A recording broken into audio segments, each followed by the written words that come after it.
what he tells us to do, because if he says it is. What happens, I kind of came up with this.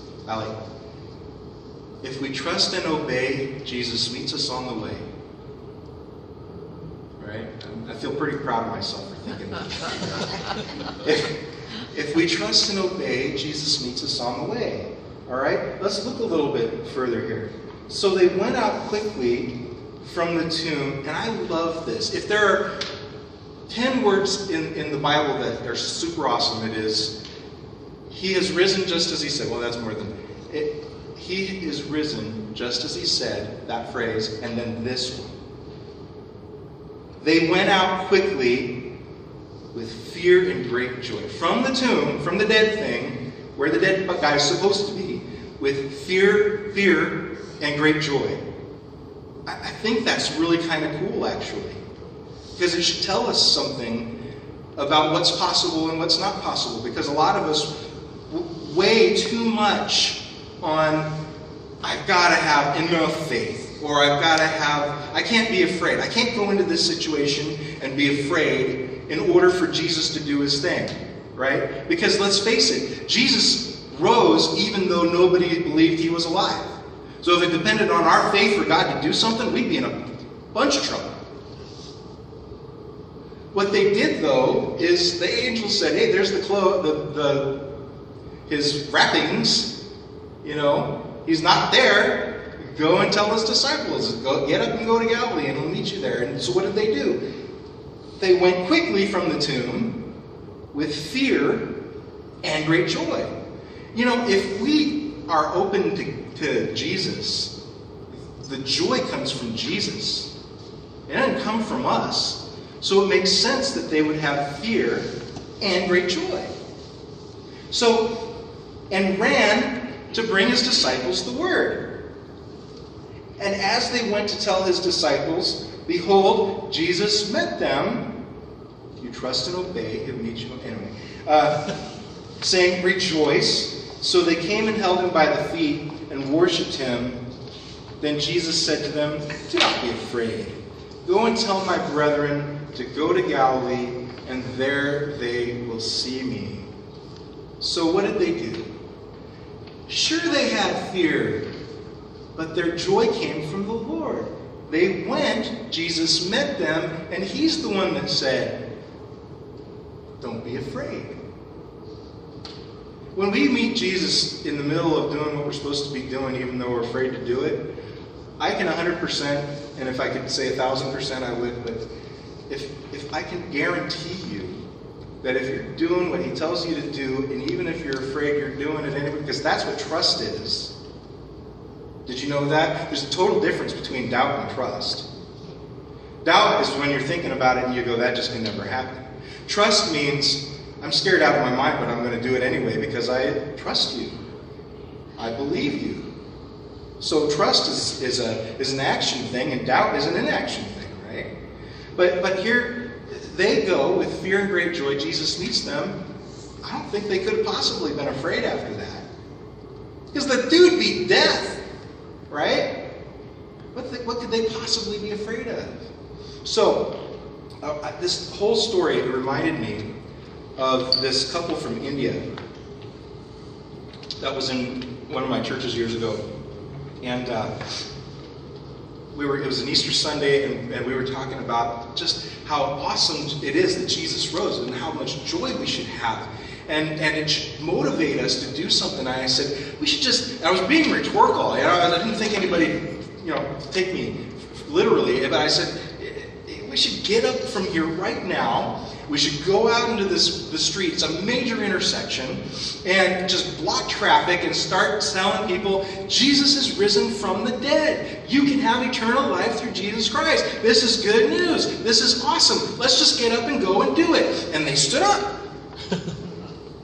And they were standing there waiting for me to lead us out the door. And they finally realized I wasn't. It was just kind of and so they sat back down. And afterwards we talked about it. And I said, I was just kind of being rhetorical. And they said, oh, we were so excited we wanted to go do it. They said, in India, we could never do something like that because Christianity, I mean, if you want to convert, you have to get a government license. If you want to get baptized, you get a license, and they put you on you're a Christian, roll card.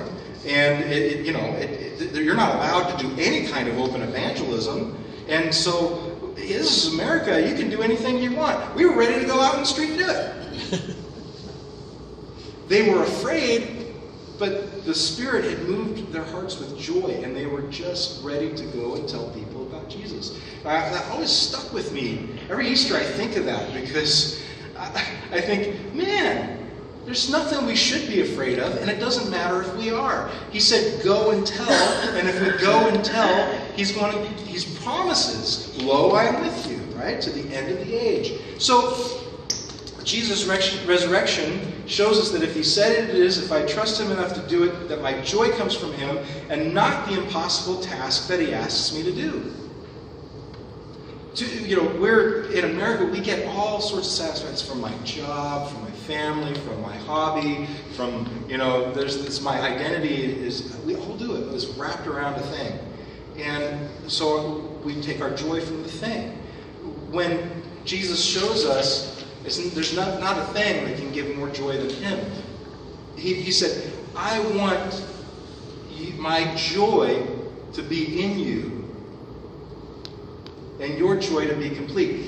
And when He says that, you can really look at it too. I want my joy to be in you. In other words, I want you to do things that give me joy.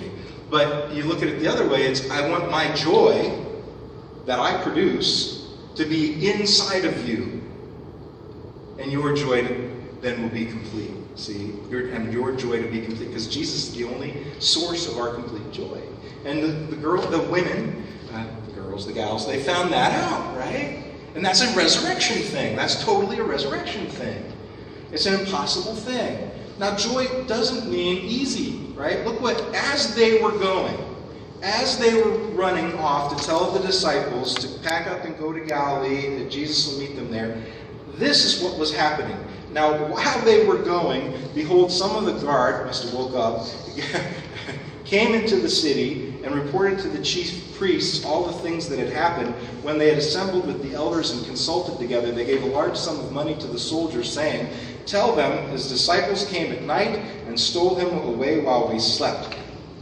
And if this comes to the governor's ears, we will appease him and make you secure. Because remember, that was a Roman guard that was given to the Sanhedrin to watch out that nothing like this did happen. And so if they say, we were sleeping on duty, guess what's going to happen to them? They're going to get, punished severely, but they had to give them money and an assurance of not getting in trouble, right? So that's what, so they took the money and did as they were instructed, and this saying is commonly reported among the Jews until this day. So just because Jesus tells us to do something doesn't mean it's going to be easy. And doesn't mean that there won't be resistance. Because let's face it, the world is going to resist anything that Jesus tells us to do. The world will. But the sheep that He's calling to, they're going to hear it anyway. They're totally going to hear it anyway. And it's not like there won't be attack. And it's not like it's going to be pain-free.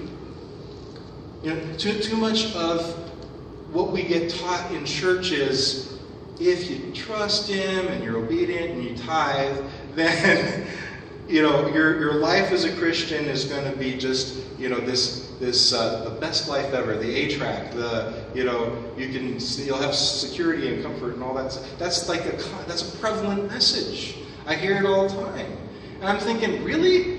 It doesn't sound much like Jesus. They were always challenging Him and testing Him and questioning Him and trying to trick Him. And then they arrested Him and tortured Him and crucified Him. So if that happened to Jesus, why on earth wouldn't it happen to me? But didn't stop Him, because nothing's impossible for Him. It's not going to stop me, because if He tells me to do something, not only is it not impossible, it's totally possible, it's going to happen. If He tells me to do something, doesn't matter what they do, I'm still going to have joy and satisfaction in it, because my joy doesn't come from the world, it doesn't come from the task, it comes from Jesus. And that's a total resurrection thing. See? if our trust is in Him, then our joy comes from Him. We never have to depend on the world for joy. Then the 11 disciples went away into Galilee, to the mountain which Jesus had appointed for them. When they saw Him, they worshipped Him, but some, usually it says doubted, but the word really means some held back. Now, the funny thing is that most of us, and I agree, think that Peter dictated a lot, some of this, the Gospel of Mark. And Matthew was taking some of that stuff. And so what we have here, or it could have been Matthew, who knows, but these guys, after Jesus was arrested and tortured, you think about somebody like Peter, who said, "I'll never deny you, I'll die for you," and then he denied Him 3 times, and that really kind of messed up the fellowship a little bit with Jesus. And so here Jesus is. Some of those guys got to be thinking, what's He going to do to me? I mean, I wasn't a very good friend. What does this mean? So why did they hold back? Whatever reason they held back, it doesn't matter. It doesn't matter, because you know what? Jesus is patient. He's not dead anymore. He's got all the time in the world. You get that?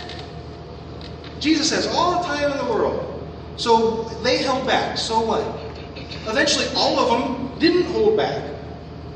Whether we get it from the book of Acts, or from history, or from some of the really kind of possible legends that are out there, we know that every single one of these guys were all in eventually for Jesus. And Thomas, doubting Thomas, took the gospel to India. John, the brother of James, what happened to that guy? Well, he may have taken it all the way to Spain. Some of the guys, they took it up to Turkey and Armenia, Russia. I mean, these guys were all over. Some even think they went to China. I mean, these guys were all over the place. And John was the only one that we know of that lived in old age, ripe old age. He got exiled and stuck on an island for a while, But all of them were all in. They were all in. They held back. So what? You know what? If you've held back, it's not the end of the story. What's the end of the story is if you still hold back. You know what I'm saying? Because, if there's a difference between being afraid and saying, "I won't." You know what I mean? You can be afraid and you can hold back. That's not a no. You know what I mean? Once you say no, it's a sad story from there, pretty much from there on. And, but not saying no is something. And the Lord can work with that, because He can make the impossible possible. See? So what Jesus said always is, and I just wanted to show you one of the things that He said, right? So, John 14. "Most assuredly I say to you, he who believes in me," that word believe, again, it's not the rational belief, it's the trust belief. In fact, if you look in the Jewish Bible, English Bible, it says trust. They use believe much more sparsely than our typical translations. They say trust. So most assuredly I say to you, he who trusts in me, the works that I do, he will do also. And greater works than these he will do, because I go to my Father, and whatever you ask in my name, that I will do, that the Father may be glorified in the Son. If you ask anything in my name, I'll do it. That's a pretty bold statement for a guy who was about to be, this is John 14, the night that he was betrayed and arrested. That's a pretty bold statement for a guy who was about to die. Because he had to trust that God would raise him from the dead.